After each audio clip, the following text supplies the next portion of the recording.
Olá, esse episódio do Fora da Política na Salvação vai falar de um tema que é um tema geralmente pouco tratado, tanto pela ciência política como por aqueles que estudam a relação entre política e direito no Brasil, que é o papel do STJ, do Superior Tribunal de Justiça. A gente fala às vezes muito do STF, fala dos TJs estaduais, fala até dos juízes de primeira instância, mas não fala tanto do STJ, e esse é um ator super importante no concerto federativo brasileiro, no sistema de justiça e, particularmente, claro, na política brasileira. E, para tratar desse assunto, eu trago alguém que tem se debruçado sobre esse tema, escreveu um artigo muito interessante, recente, na revista Piauí, o professor Rafael Maffei, que é do Departamento de Filosofia da Faculdade de Direito da USP e do LAUT, o Centro de Estudos da Liberdade e do Autoritarismo. Quero agradecer ao Rafael primeiro por estar aqui presente, dar as boas-vindas e pedir para ele explicar para a gente quem é esse sujeito quase oculto, o STJ. Bem-vindo, Rafael. Obrigado, Cláudio. Boa tarde, bom dia, boa noite. Prazer estar aqui conversando com você, com todo mundo que está nos assistindo e nos ouvindo. Vamos lá, quem é o STJ? O STJ é um tribunal criado pela Constituição de 1988. E o papel do STJ na Constituição é um pouco desincumbir o Supremo Tribunal Federal daquilo que eram as competências que ele anteriormente tinha, porque o Supremo Tribunal Federal era o tribunal de cúpula do sistema de justiça brasileiro, tanto para questões de constitucionalidade, quanto para questões de legislação ordinária, legislação comum, que não é constitucional. Então, Código Civil, Código Penal, Código Tributário, assim por diante. E havia, na Constituição de 88, o desejo de transformar o STF num tribunal de natureza mais constitucional, estritamente constitucional, assim como também havia o desejo de resolver um problema histórico do STF, que era o excesso de trabalho. Mas era um problema difícil de resolver, porque quando o STF chegava e falava assim, tenho muito trabalho, pega todo o relatório de final de ano judiciário, eles iam olhar e falavam, olha, veja quantas causas a gente julgou, muito trabalho, tal, não sei o quê. Aí alguém chegava e falava, maravilha, então vamos diminuir a sua competência aqui. Não, peraí. Aí na hora que você ia ver o que você ia perder de competência, ninguém queria criar um outro tribunal. Mas no final das contas, contra a oposição de alguns ministros do STF, na época da Constituinte, foi criado o STJ, que tirou então do STF essa competência de cuidar da legislação ordinária. Então, aquilo que o STF, em tese, faz para a Constituição, que é dar uma última interpretação, que dê um sentido harmônico à Constituição e espelha a interpretação a partir dela que os tribunais abaixo terão, o STJ, em tese, faz para a legislação federal. Certo? Então, uma primeira coisa que o STJ faz é, em tese, ser o tribunal que fixa entendimentos daquilo que é, talvez, a disciplina jurídica cotidiana, assim, mais comezinha da nossa vida. Penal, tributário, família, locação, contratos, tudo isso que está na legislação federal, ele é de tribunal superior. Tem um tribunal eleitoral, que cuida de uma matéria muito estrita, um tribunal militar, uma matéria mais estrita ainda, e um tribunal de direito do trabalho. O resto, vai tudo para o STJ. Além disso, o STJ tem uma competência muito importante, assim, que a gente está percebendo que é muito importante ultimamente, que é o de processar e julgar certas autoridades que têm prerrogativa de foro no tribunal, que vulgarmente se chama de foro privilegiado. Uma das quais é governador de estado, não apenas, mas também governador de estado. Além de desembargadores, de Tribunal de Justiça, dos membros de Tribunal de Contas dos Estados, enfim, são diversas autoridades muito importantes, mais especificamente nesse caso os governadores, por conta do conflito político que há entre governadores e o presidente da República nesse momento, alguns governadores e o presidente, que são julgados pelo STJ. Então, enfim, esse se a gente pegar e for ler a Constituição, o que o STJ é. Ao mesmo tempo, como você reconhece, é um tribunal em grande parte ignorado, E aí você foi bondoso com nós do direito, quando você disse que ele só é ignorado pelo pessoal da ciência política e pelo pessoal estuda relações entre política e judiciário, ele também é ignorado por nós do direito. A gente partilha um pouco da fixação de estudar jurisprudência. Não falo do pessoal da advocacia. Quem é, né, advogadas e advogados sabem que o STJ é muito importante para ser ignorado. Por exemplo, pessoas que atuam com direito tributário, com direito penal, conhecem muito bem, né, a composição do tribunal, as linhas decisórias dos ministros, e sabem mais ou menos o que esperar. Mas, pelos acadêmicos, aqui eu acho que a gente precisa fazer uma meia-culpa, ele é mais ignorado do que ele deveria ser. E esses momentos, né, como esse de agora, mostram isso, porque quando a gente vai atrás de alguma coisa para entender o STJ, né, existe muito pouco. Você não acha literatura? Não, muito pouco. O Aliomar Baleiro, que foi o ministro supremo das antigas, né, colocado lá pelo AI-2, depois meio que rompeu com a ditadura, ficou com a linha dura da ditadura, né, escreveu, logo chegou ao tribunal, um livrinho chamado O STF, esse desconhecido. O STF, não o STJ. O STF, não, o STF, 60 e tanto, 68 acho que foi o livro. Hoje, talvez o livro merecesse uma atualização para o STJ, esse desconhecido. Estudo o STJ muito menos do que deveria. Agora, esse é o STJ. Agora, ele assumiu um papel importante, vamos dizer, na conjuntura mais recente brasileira, com essa história toda envolvendo o governador Witzel, né? O afastamento numa decisão monocrática primeiro, e agora uma decisão de um colegiado que vai confirmar, né, a decisão anterior. Como é que você enxerga isso? Eu diria até que ele despontou para a gente um pouquinho antes, nesse conflito atual, né, entre presidente e governadores. Quando, no mesmo caso, o ministro relator, o Benedito Gonçalves, ordenou buscas e apreensões em diversos endereços no Rio de Janeiro, inclusive no escritório de advocacia da esposa do Witzel. Isso foi, não lembro se foi em abril, se foi em maio, que até na época o Witzel falou, olha aí, a Polícia Federal, política do Bolsonaro, porque tinha acabado de sair aquela reunião lá do Moro.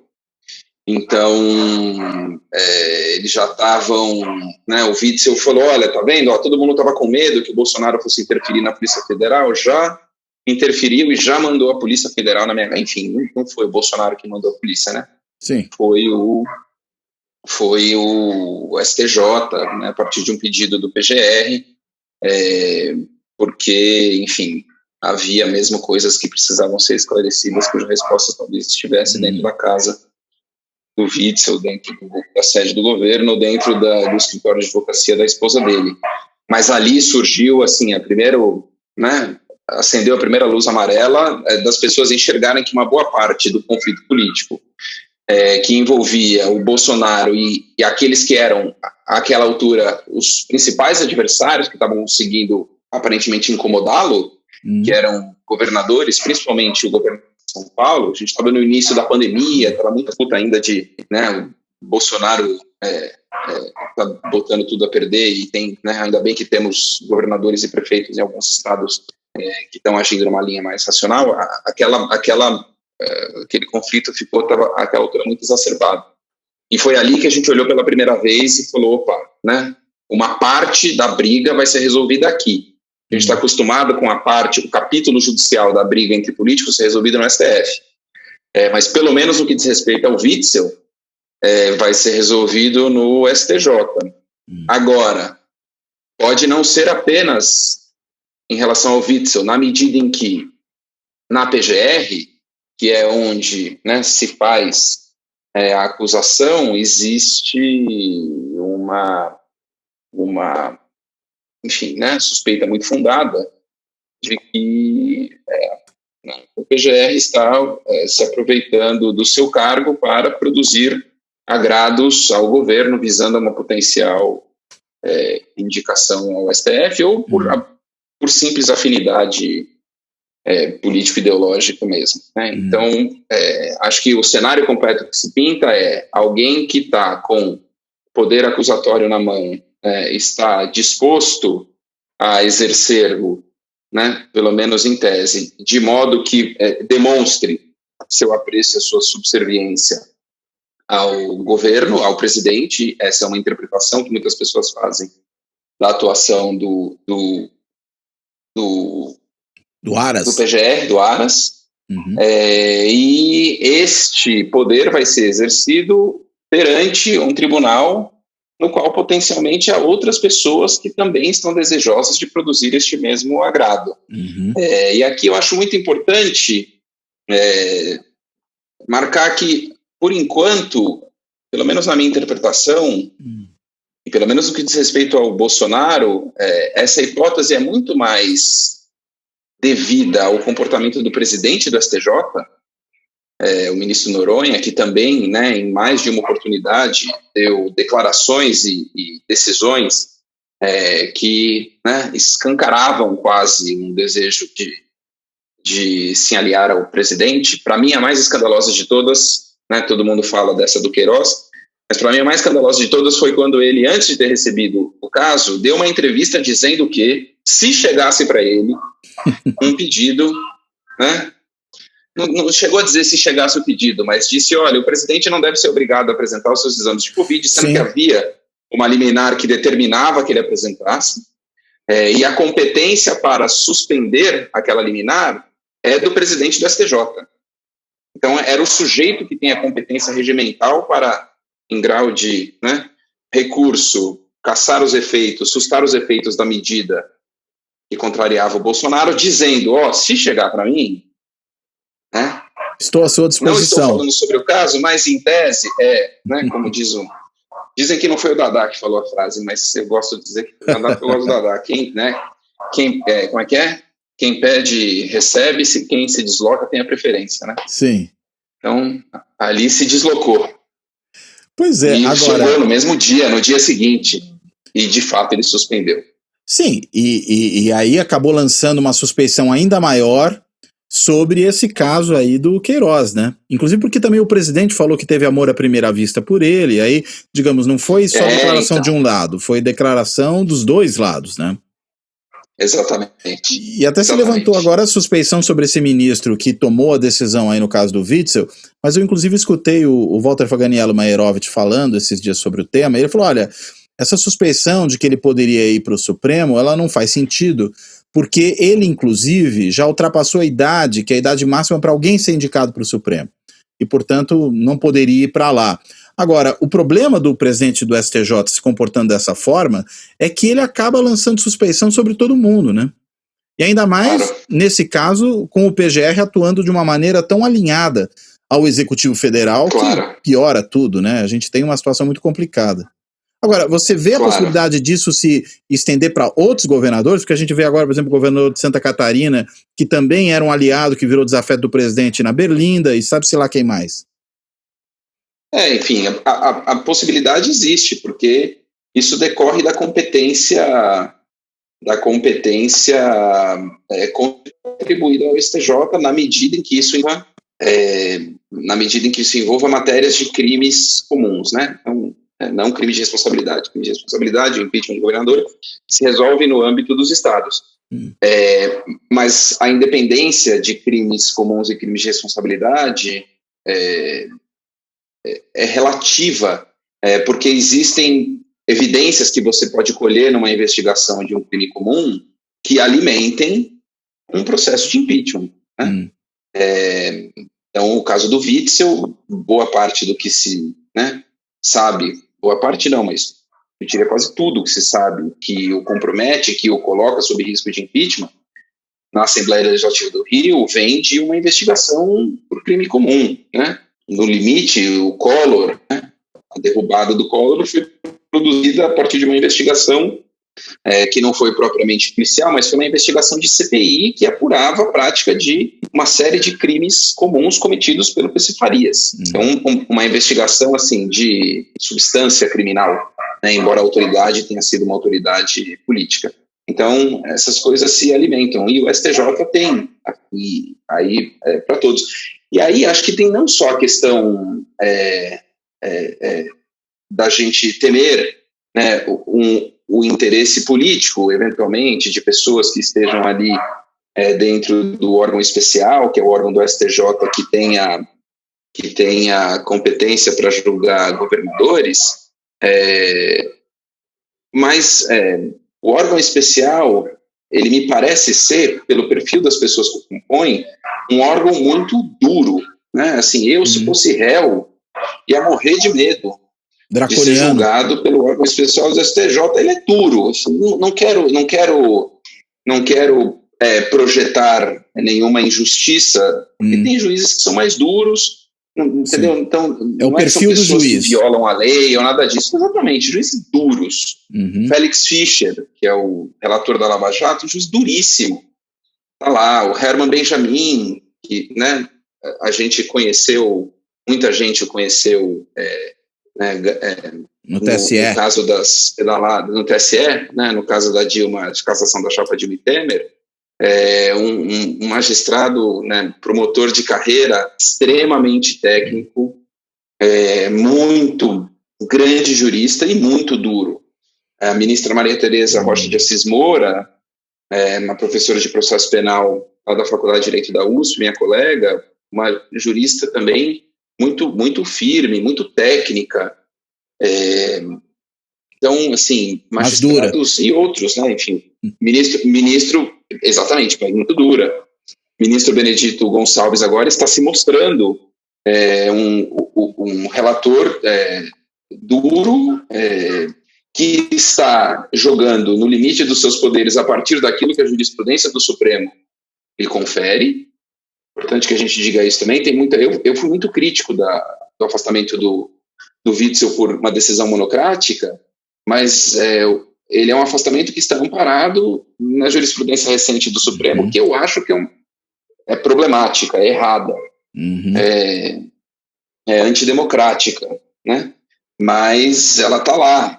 Então, ele tem o amparo dessa linha jurisprudencial e do regimento interno do seu tribunal, que de fato dá a ele poderes para monocraticamente tomar decisões de natureza cautelar em processos criminais. E ele, né, fez isso de modo muito, muito, muito incisivo, mas também muito fundamentado, porque o caso do Witzel não parece ser um caso difícil para um magistrado, um juiz ou uma juíza que queira condenar o réu, né? Enfim, parece que tem, de fato, que surge ali de evidência, não é? O problema aí, então, é menos, talvez, a decisão monocrática como um ato de um magistrado e mais a adesão monocrática, no que se refere, é claro, ao afastamento de um governador, como alguma coisa que é permitida a um magistrado pela jurisprudência do Supremo, né? Então a gente está num nível... Na minha opinião, sim. De jurisprudência, tá? Podemos dizer, mais institucional do que de ação, né? Do juiz individual. A Constituição, ela deu muita margem para os estados organizarem suas instituições políticas, né? Então, o que ela fala é, Estado, as constituições só observem os princípios da Constituição.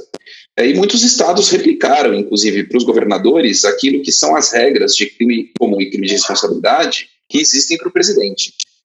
E aí, ali naquela era pós-mensalão, auge da Lava Jato, quando começou a aparecer esse monte de coisa, principalmente no Rio de Janeiro, o Supremo adotou uma linha muito interventiva nos estados, seja em relação a deputados estaduais, seja em relação a governadores, como se o Supremo olhasse com muita desconfiança para o cenário político dos estados e dissesse assim, olha, aqui, entendeu, vocês são essa turminha aqui que a gente já conhece, vocês estão todos usando dessa proteção, né, para um livrar a cara do outro, assembleias e governadores, todos vocês mancomunados, então vamos acabar com essa festa. É claro que ele não disse nesses termos, mas a impressão é isso que dá. Então, eles construíram uma jurisprudência que diz o seguinte, olha, essas proteções existem para o presidente porque o presidente é chefe de Estado. Então, são prerrogativas de chefia de Estado.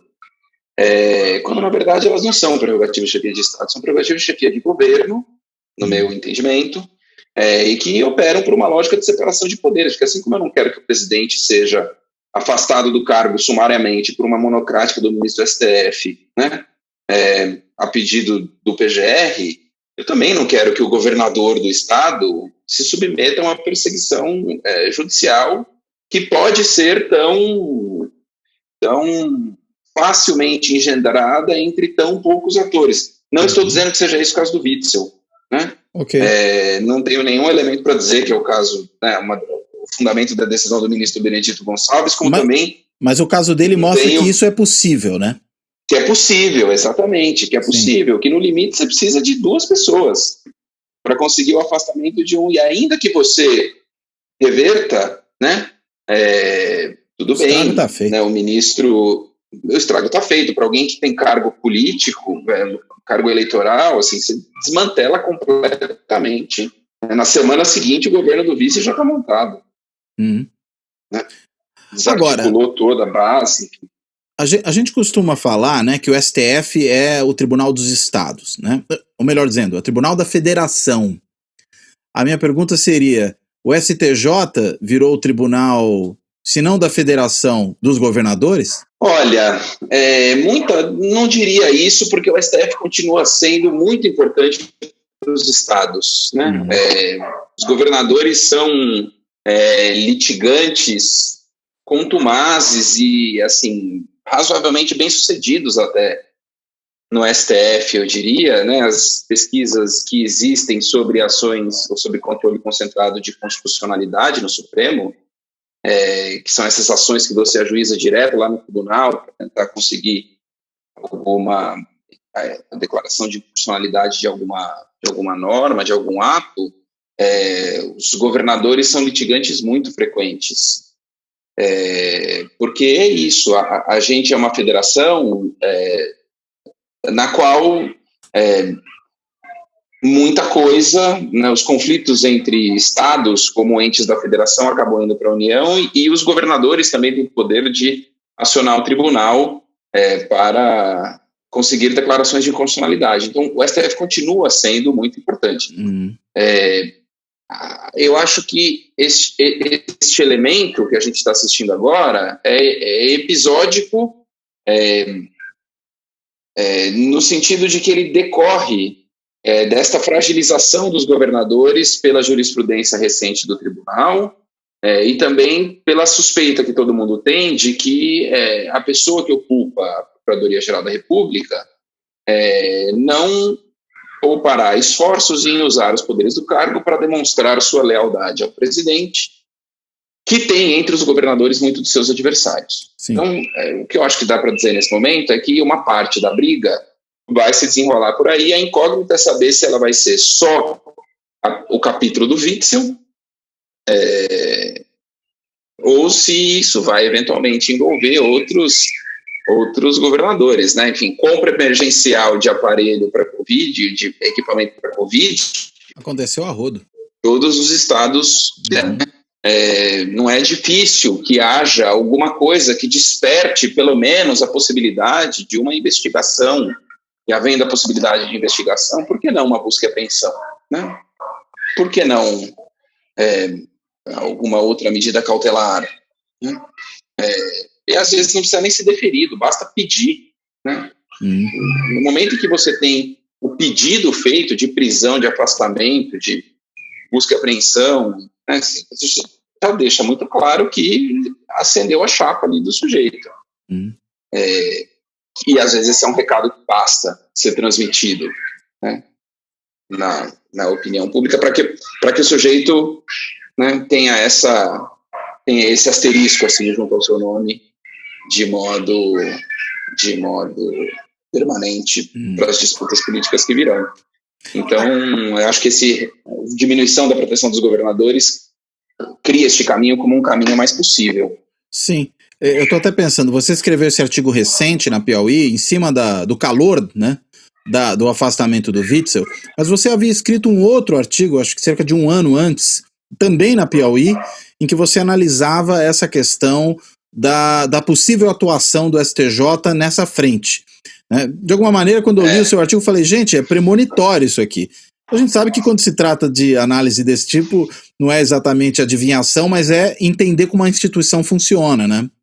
É por isso que eu te foi perguntei. No comecinho desse ano, eu acho. Que vem mais, né? Foi no comecinho desse ano. A primeira vez que eu decidi que valia a pena olhar para o STJ foi. Mas eu tenho um grupo de pesquisa lá na Faculdade de Direito da USP, que é um grupo de educação tutorial. É o PET, o Programa de Educação Tutorial. E eu, tentando lembrar quanto tempo faz, talvez fosse uns 3. E eles têm sempre uma pesquisa coletiva que eles têm que fazer. E mais ou menos uns 3 anos, eles vieram, falaram, queremos estudar o STF e tal. Eu falei, gente, posso falar uma coisa para vocês? Por que vocês não estudam o STJ? É um baita tribunal importante. A gente não faz ideia. E eu cheguei de um grupo assim, de alunos super estudiosos, eu virei para eles e falei, quem é o presidente do STF? Do STJ? Eles não sabiam. Ninguém sabia, nenhum sabia, nenhum. E se eu chegar na sala de aula e perguntasse quem é o presidente do STJ... ninguém ia saber. E talvez agora a gente saiba, porque, enfim, todas essas coisas, porque o Noronha entrou em campo assim, de um jeito mais ostensivo, em disputa pela atenção do Bolsonaro e tal. Mas, não fosse por isso, talvez também a gente não soubesse. Então, eu acho que ele é um tribunal que voa muito abaixo do radar. Veja, eu estava esses dias conversando com um colega, um amigo jornalista, quando eu fui escrever esse primeiro artigo aí no começo do ano. Não vou dizer quem é, porque não disse que eu ia mencionar. Você mantém o sigilo da fonte, né? Mantém o sigilo da fonte, pois vou guardar, vou devolver a gentileza. E eu falei, escuta, vocês têm sala de trabalho no STJ? Se o jornalista quiser, né, falar, não, eu vou acompanhar aqui, sessão de julgamento, sentar e escrever notícia, ele falou, acabou de inaugurar, faz uma semana. Interessante. Coincidência que você tenha perguntado. No começo desse ano. Então você veja tribunal... Aí o Noronha foi bem, né? 3 ministros. Aí o Noronha foi bem. Né? Então não tinha... Ele falou, você vai fazer uma cobertura aqui, você tem que sentar numa cadeira, botar o laptop no colo, rotear o Wi-Fi ali do celular e entendeu? Escrever, porque não tem onde... Então, assim, esse é o nível de opacidade que existia no tribunal para as questões, né, para o grande público. E a impressão que sempre deu é que eles viviam bem com essa relativa falta de transparência se comparado com o STF, né? Às vezes a gente critica a superexposição do Supremo, o STJ tem, talvez, o problema oposto para um tribunal da sua importância, né? Aí, aliás, então, eu me pergunto... Aí eu falei, vamos estudar aí esse negócio, e aí a gente descobriu a dificuldade de fonte que tem, para coisas básicas do tipo montar um currículo dos ministros. Falei, vamos começar com uma prosopografia, vamos descobrir quem que é esse pessoal. Vê aí, de onde veio, quem que é o pai, quem que é a mãe, fez de tudo, estado de origem, né? Dificílimo achar fontes, coisas que deveriam ser mais fáceis, né? Agora, deixa eu te perguntar uma coisa, é interessante isso, porque é que eu achei que você tinha concluído, perdoe. Uma coisa interessante, a atenção das pessoas ao STF, que entrou na boca do povo, vamos dizer assim, né? Hoje todo mundo sabe o nome dos juízes, inclusive para falar mal deles, tem juiz, eu não sei se as pessoas têm juiz favorito, mas elas têm juiz mais detestado, no caso do STF, claramente, mas eu diria... quando isso acontece, a gente pode dizer, bem, o STF é hoje parte do debate político brasileiro, inclusive no nível do cidadão, não só, digamos, daquelas pessoas que por dever de ofício se ocupam disso o tempo inteiro. Será que, até por, talvez, vias transversas, por indignação com certas decisões, a gente não pode ter o STJ também entrando nesse mesmo caminho? E aí o que eu diria talvez essa baixa institucionalização da transparência no STJ se deva ao fato de que realmente as pessoas não davam atenção para ele, porque ele passava realmente abaixo do radar. E aí eu me pergunto, será que é porque ele passava abaixo do radar ao não lidar com questões tão proeminentes do mundo da política e agora passou a mexer? Ou ele já mexia e mesmo assim ninguém percebia? Olha, a competência do STJ é muito grande. Ele, enfim, tem uma série de questões de direito administrativo que são resolvidas no STJ. Acho que existem duas coisas. Primeiro sempre existe a chance de que aquilo saia do STJ e, ao final das contas, vai parar no STF. Então, essa divisão do STJ e do STF é uma divisão, assim, legislação federal e Constituição. Não é incomum que as coisas saiam do STJ e vão parar para o STF, porque o mesmo assunto, às vezes, tem desdobramento dos dois tipos, e o STF se coloca numa posição de quem é superior ao STJ, inclusive em matéria de lei federal, o que eu acho um erro. Não deveria ser. Como, por exemplo, na minha opinião, não, porque a Constituição diz que o STJ é o intérprete último de legislação federal. Então, a interpretação do que é o crime de corrupção, que é definido no Código Penal, que é uma lei federal, na minha opinião, o STF deveria ser deferente ao STJ, porque é o STJ que julga, sei lá, 20 mil casos de corrupção por ano, enquanto o STF julga meia dúzia das pessoas que têm foro por prerrogativa de função, e o caso começa lá no STF. Mas o STF, quando recebe uma matéria, entende que ele julga por último, não importa que a competência ordinária da matéria não seja dele. Então, por exemplo, no caso do mensalão, teve uma série de interpretações que, para muita gente, todo mundo ficou esperando como o STF interpretar lavagem de dinheiro e corrupção. Na minha cabeça, falou, desculpa, o STF tem que ser deferente ao STJ, porque essa matéria é uma matéria de competência do STJ. É o STJ que tem o traquejo da interpretação cotidiana dessa matéria. Por que o STF vai sacar uma inversão de interpretação da cartola ali? Mas, enfim. E, ao mesmo tempo, quem vai decidir o que é competência de quem, que é uma decisão de natureza constitucional, é o STF. No limite, é o STF, sim. Na dúvida, em meu favor, né? Sim. Então, acho que... E o STF foi... o fator TV Justiça foi muito importante para o STF se colocar publicamente. E o STF, na minha opinião, usa essa plataforma para, às vezes, construir uma imagem positiva de si, nos casos que, enfim, você sabe que vai haver uma repercussão positiva, ou, enfim, uma atenção maior do interesse público. Então, tem coisas que eram para ser julgadas a decisão do que vai ser julgado nas turmas ou no plenário, é uma decisão altamente discricionária do relator. Então, se o relator vira e fala, quero que isso vá para o plenário, porque acho que isso aqui é importante o suficiente para ir no plenário, vai para o plenário.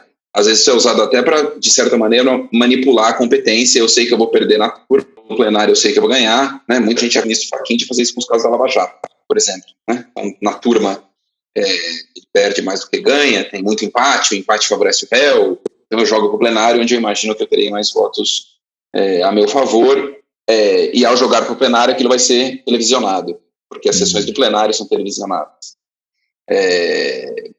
Isso gera também um estímulo para que, quando o tribunal precisa de uma pauta positiva, porque a sua reputação está... vamos lembrar que a montagem da pauta também é muito discricionária, o presidente tem lá um monte de coisa à disposição dele e ele meio que monta. O Fux, por exemplo, já avisou que vai montar uma pauta econômica. O Toffoli já tinha avisado que evitar temas polêmicos, Infelizmente, ele é juiz de um tribunal constitucional. Escolheu a profissão errada, para quem não gosta de polêmica. Pois é. Mas, por natureza, os tribunais constitucionais lidam com isso, É para isso que eles servem. Mas nessa, falar, puxa, então, por exemplo, casos de liberdade de expressão, enfim, é uma festa para o STF, Biografias, tal, essa coisa toda, vai lá e dá pautas de costumes, digamos assim, Você sabe que vai ser uma lavada e, no dia seguinte está todo mundo falando bem do tribunal, são pautas que caem muito bem para veículos mainstream de imprensa. Aí o tribunal posa de vanguarda iluminista, Posa, exatamente, é o meu momento vanguarda iluminista. Então, esse uso é muito feito. O STJ, não. O que, ao mesmo tempo, também dá ao tribunal um nível de exposição menor para tomar decisões impopulares quando julga que é o caso. Agora, sem dúvida, né, essa abertura maior o fato de que todo mundo hoje saiba quem é o presidente do ministro do STJ, não precisa ser um advogado que atue no tribunal, ou, enfim, né, um estudante de direito mais atento, abrir um espaço adequado para que a imprensa trabalhe no tribunal, de certa maneira, é um convite para que setoristas se dediquem talvez mais intensamente também àquela corte, é um indicativo de uma agenda de aumento da visibilidade do tribunal, né? Que tem vantagens e desvantagens. Se ela se transforma no pretexto para um palco para a atuação política alguns dos seus membros, evidentemente isso é ruim, na medida em que ela atrai olhares e acompanhamento e, no limite, fiscalização, né, da opinião pública maior para o tribunal, ela é positiva e deve ser estimulada. Agora, para a gente fechar aqui, Rafael, como é que você enxerga esse conflito de competências entre STF e STJ, mas considerando também essa frente federativa, essa relação com os governos subnacionais, já que a gente tem um embate do governo federal com governos subnacionais, o PGR atuando nessa frente como um escudeiro do presidente da República, em boa medida, se não como talvez mais do que um escudeiro, alguém que atua como um ponta de lança dele, né? Como é que você enxerga efetivamente a tendência de relação entre esses dois tribunais?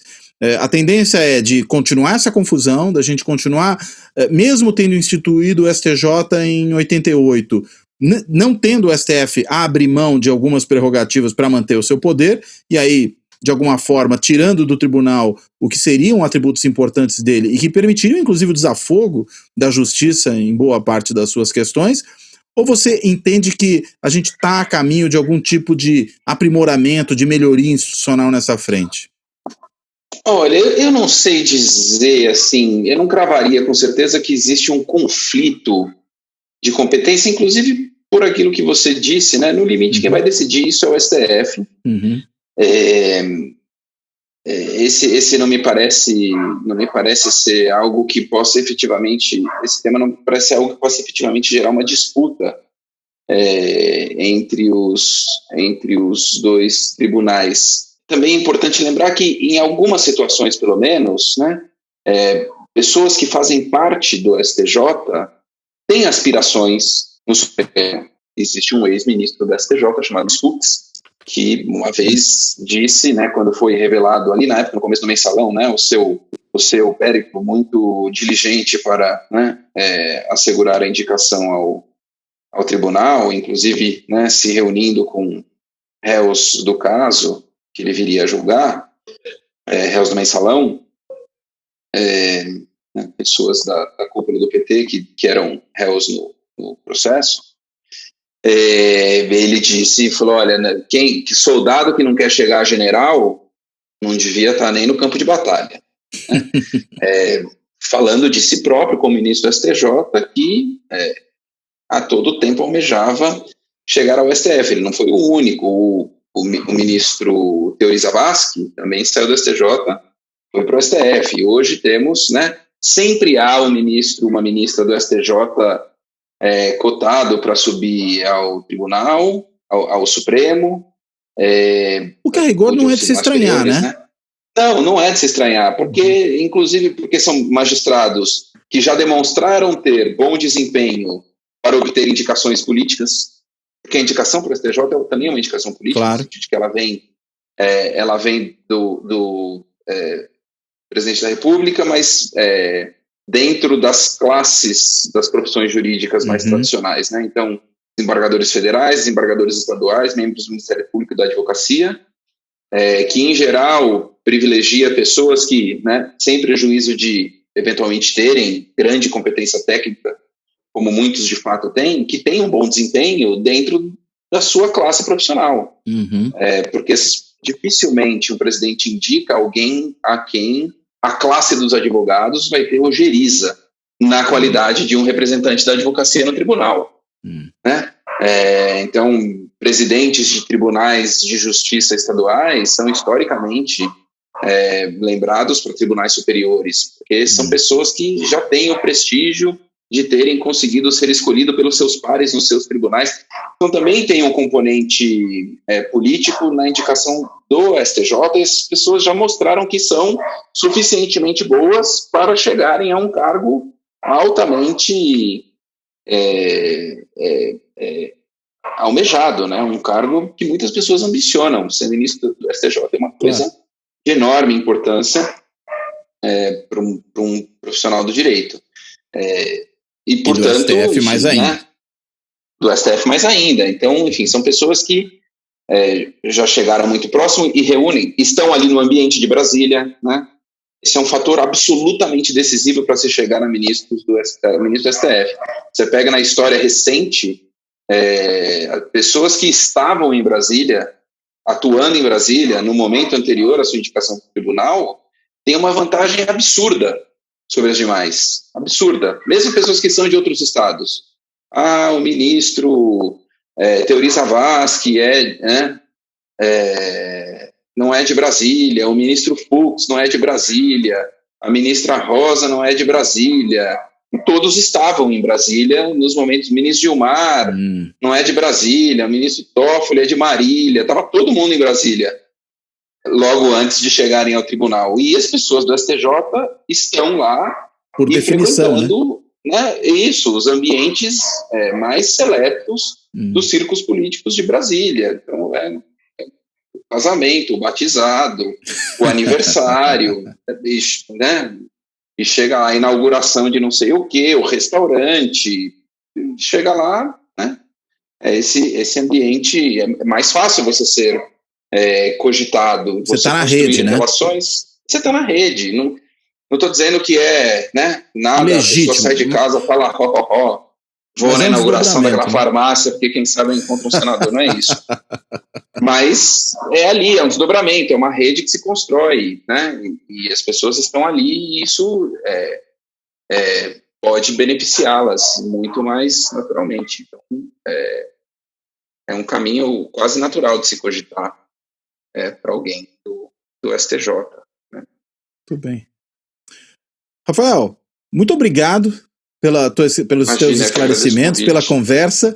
Gostaria de perguntar se tem algum ponto ainda que você acha importante frisar em relação a esse papel importante que o STJ vem tendo na política brasileira, porque tenho até que pensar aqui num título para o programa que fale dessa importância do STJ na política. Tem ainda alguma questão que você acha que vale a pena mencionar? Não, acho que a gente cobriu tudo, queria agradecer, uma alegria conversar com você ainda aqui, né? Remotamente. Muito, muito bom esse papo e parabéns pelo canal, é incrível, a gente estava conversando aqui fora do ar, já assisti várias das entrevistas, muito bom, excelente companhia nesses dias de pandemia. Legal. Rafael, então, obrigado. A gente fica por aqui, agradece a quem nos assiste no YouTube, quem nos escuta no podcast e até a próxima.